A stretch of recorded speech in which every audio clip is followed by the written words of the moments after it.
Thrissur Kodakara കുഴൽപ്പണക്കേസിൽ BJP. മുൻ office secretary Tirur Satheesh 24 നടത്തിയ ചില നിർണായക വെളിപ്പെടുത്തലുണ്ട്. ആഷ്മി താജ് ഇബ്രാഹിമാണ് അദ്ദേഹത്തോട് സംസാരിച്ചു. നമ്മളത് സംപ്രേഷണം ചെയ്തു. ഇന്ന് അദ്ദേഹത്തിൻ്റെ മൊഴി അന്വേഷണ സംഘം രേഖപ്പെടുത്തുന്നുവെന്ന വാർത്ത വരുന്നു. ഇരിങ്ങാലക്കുട അഡീഷണൽ സെഷൻസ് കോടതിയിൽ നിന്ന് കേസിൽ തുടരന്വേഷണത്തിന് അനുമതി ലഭിച്ചതോടെയാണ് ഇദ്ദേഹത്തിൻ്റെ മൊഴി എടുക്കുന്നത്.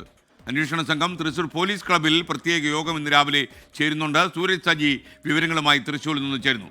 Sooraj, good morning. എന്തായാലും ഈ കൊടകര കുഴൽപ്പണ കേസിൽ അന്വേഷണം വീണ്ടും തീവ്രമാകുന്നു എന്നറിയുന്നു. പറയും.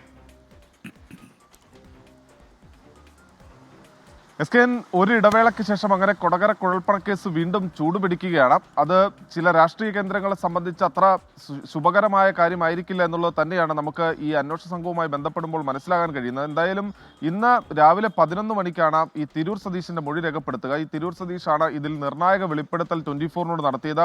ഈ നിയമസഭാ തെരഞ്ഞെടുപ്പ് കാലയളവിൽ ബി.ജെ.പിയുടെ ജില്ലാ കമ്മിറ്റി ഓഫീസിലേക്ക് ചാക്കുകെട്ടുകളിൽ പണം എത്തിച്ചു എന്നുള്ളതായിരുന്നു 24 സതീശൻ നടത്തിയ വെളിപ്പെടുത്തൽ. ഇതിന് മുന്നോടിയായി തന്നെ ഈ പണം എത്തിച്ച കോഴിക്കോട് സ്വദേശി ധർമ്മരാജൻ ബി.ജെ.പി. സംസ്ഥാന അധ്യക്ഷനുമായും ജില്ലാ അധ്യക്ഷനുമായും ഈ പാർട്ടി ഓഫീസിൽ വെച്ച് കൂടിക്കാഴ്ച നടത്തിയെന്നും അദ്ദേഹം പറയുകയുണ്ടായി. ഈ വെളിപ്പെടുത്തലാണ് ഈ തുടരന്വേഷണത്തിലേക്ക് നയിച്ചിരിക്കുന്നത്. CPM അടക്കം ഈ വിഷയത്തിൽ തുടരന്വേഷണം ആവശ്യപ്പെട്ടിരുന്നു. തൊട്ടു പിന്നാലെയാണ് പ്രത്യേക അന്വേഷണ സംഘം രൂപീകരിച്ചുകൊണ്ട് ഈ കേസുമായി ബന്ധപ്പെട്ടുകൊണ്ട് തുടരന്വേഷണത്തിലേക്ക് പോകാൻ സർക്കാർ തീരുമാനിച്ചത്. പക്ഷേ 29 ദിവസങ്ങൾക്ക് ശേഷമാണ് ഇതിൽ തുടരന്വേഷണത്തിന് കോടതിയുടെ ഭാഗത്ത് നിന്ന് അനുമതി ലഭിച്ചത്. അതുകൊണ്ട് തന്നെ ദ്രുതഗതിയിൽ നടപടികളുമായി മുന്നോട്ട് പോകാനാണ് നിലവിൽ തീരുമാനിച്ചിരിക്കുന്നത്. ഇന്നലെ അനുമതി ലഭിക്കുന്നു. ഇന്ന് തന്നെ ഇതിലെ വെളിപ്പെടുത്തൽ നടത്തിയ തിരൂർ സതീശിന്റെ മൊഴി രേഖപ്പെടുത്തുന്നു.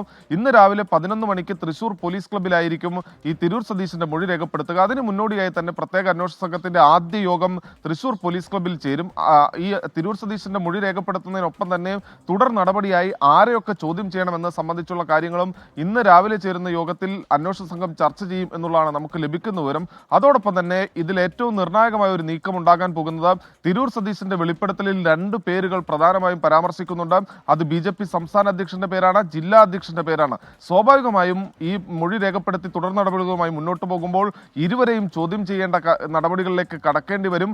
ഇന്നലെ ബി.ജെ.പി. സംസ്ഥാന അധ്യക്ഷന്റെ ഒരു ഫേസ്ബുക്ക് പോസ്റ്റ് തന്നെ പുറത്തു വന്നിരുന്നു. ഇനിയുള്ള നാളുകൾ കൊടകര കേസും മറ്റുമായി കലുഷിതമായിരിക്കുമെന്ന് അദ്ദേഹം തന്നെ പ്രതീക്ഷിക്കുന്നുണ്ട്. അങ്ങനെയെങ്കിൽ കെ സുരേന്ദ്രനെ അടക്കം ചോദ്യം ചെയ്യുന്ന നടപടികളിലേക്ക് കടക്കും. അത് ബി.ജെ.പിയെ സംബന്ധിച്ചും കെ സുരേന്ദ്രനെ സംബന്ധിച്ചും വലിയ പ്രതിരോധത്തിലേക്ക് പോവുകയും ചെയ്യും. എന്തായാലും ഇന്ന് 11 മണിക്കാണ് തിരൂർ സതീശന്റെ മൊഴി രേഖപ്പെടുത്തുക. സൂരജ് സജിയാണ് തൃശ്ശൂരിൽ നിന്ന് വിവരങ്ങൾ നൽകിയത്.